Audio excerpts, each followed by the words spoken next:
There is a standard level of quality that's become typical with every Red Raven game that I play, from the earliest games like 8-Minute Empire back in 2012 to its hotly anticipated upcoming release Sleeping Gods.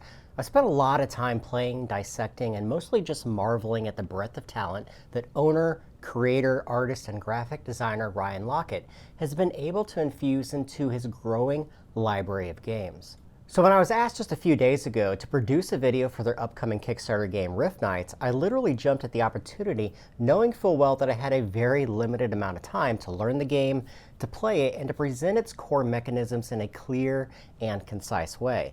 And to be honest, with everything else that is going on, my immediate willingness to cut into our already packed schedule really speaks volumes about how Red Raven Games has built a level of trust with me as a gamer.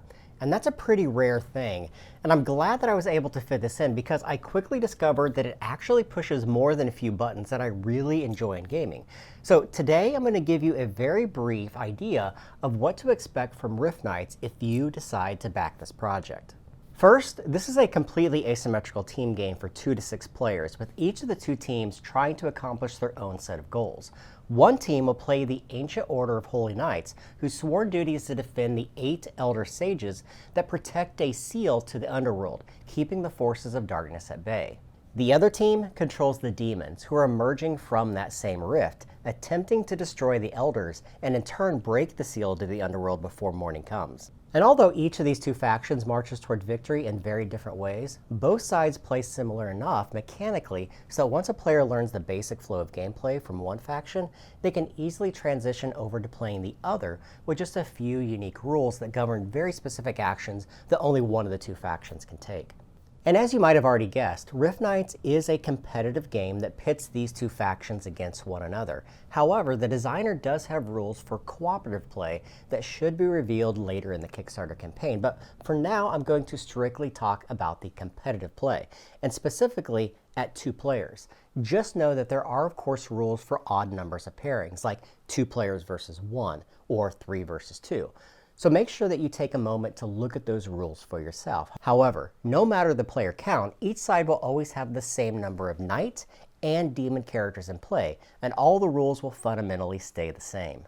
Rift Knights is played on a randomly assembled 3x3 grid of room tiles, with each tile having both a blank side for your first game and an advanced side that provides bonus abilities to only the first character who triggers them each round. So positioning becomes even more important when these tiles are used in the game, and players are free to use either side at their leisure.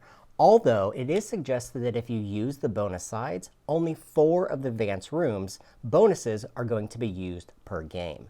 These advanced sides on the room tiles allow for far more nuanced play and variability between the games, such as providing a number of unique abilities like additional melee damage, or defense bonuses, or even protection from range attacks from those characters who are first to trigger them within a given round. And more than likely, after just a single introductory game, players will want to experience the game with these sides in play because of the tactical strategies that they introduce on top of an already decision-rich game.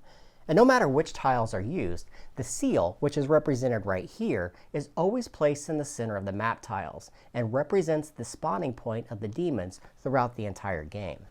Next, the elders, which are represented by these 6-sided dice, are going to be placed on each of the 8 tiles on the outside edges of the map, with each elder placed at a health value of 6. Now, as previously mentioned, these elders, they play a very important role for both sides in Rift Knights, with the demon players wanting to destroy them by ticking down their health value to 0 and removing them from the board, and the knight players wanting to protect them at all costs by shielding them from damage and attempting to heal them back up to full health. Starting with the first demon character, a demon character will always start each of the rounds, followed by a knight character, and then by the second demon character, finally with the final knight character, until the end of the round has been reached, with this order of play continuing until one of the team's scoring markers reaches the monastery door on the victory point track, winning that team the game. And in order to accomplish this, each team will either randomly draw or choose their starting characters that they believe will best allow them to complete their winning conditions. And in a 2-player game, both sides will select exactly 2 characters to play at the same time. Each knight and each demon in Rift Knights is entirely unique, having both a variety of constant abilities and triggered special powers that make each of the game's 19 characters play out in very, very different ways, such as the Flame Knight's power to magically surround his foes in fire, or the Bone Crusher's ability to summon skeletal minions to flood the board. And playing to your character's strengths and abilities is what makes Rift Knights feel every bit a fantasy parallel to a game like checkers or chess, where you are constantly trying to outthink your opponent's strategies and force them into positions on the board that best suit your long-term plans, as well as your available hand of cards. Speaking of cards, this is another one of the things that I truly enjoy about Rift Knights. Each turn, you play up to 4 cards from your hand to perform a variety of possible actions, with each card providing 3 different avenues for use. You have a primary ability that is listed on the top of each card, a secondary ability that is listed on the bottom of each card, and finally a minor action that lists all the 6 factions' basic actions on the back of the card, if you choose to forego both the primary and second abilities of the card that you decide to play. Now, most of these abilities provide many of the basic actions in the game, such as movement, doing melee damage, range damage, healing, or using magic that powers your character's special abilities. Though many of the cards also provide more complex actions where players must discard an additional card from their hand to power the text on the card, or cards that can be played as a reaction to your opponent's choices on the board. Now, with each character starting their turn with a maximum of just 4 cards in their hand to power their entire turn, players will constantly be faced with tough decisions on how to best use their available cards in hand to accomplish their tasks. And with a new set of cards each turn for each character that you control, every decision becomes a new set of puzzles for you to figure out. And in the end, no matter which faction that you play, the goal is going to remain the same: to progress your scoring marker up the cliffside steps to reach the monastery door before your opponent. And in order to accomplish this, each team progresses their marker in both similar and unique ways. Both factions in the game are going to progress 1 step each time that they eliminate an opposing side's knight or demon from play, forcing the other side to draw a new character to use on their following turn.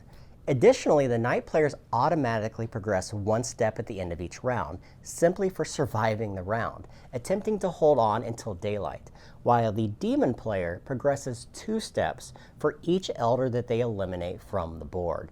So as you can see, protecting and eliminating these elders from the board is of extreme importance to both of these 2 factions. And that's just a small portion of what you can expect from Rift Knights. And although this game is very simple to set up, teach, and play, that's not all that the game has to offer. There are a multitude of other factors that you must learn to navigate, like minions that can be controlled by your faction, such as golems and imps, to seals that attach to your character that provide additional ongoing bonuses, shields that protect your knights, and of course the advanced room bonuses that can be introduced to provide a whole new set of strategies.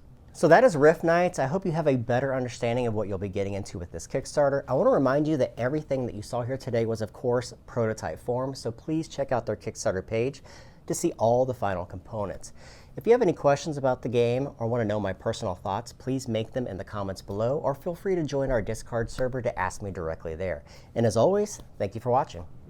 Hey everyone, if you guys enjoyed this video, please consider dinging the old bell below. That is going to help notify you of new videos that are uploaded to our channel. And as always, give us a like, subscribe to our channel, and please consider watching all of our videos, one of which you can see right here to my left.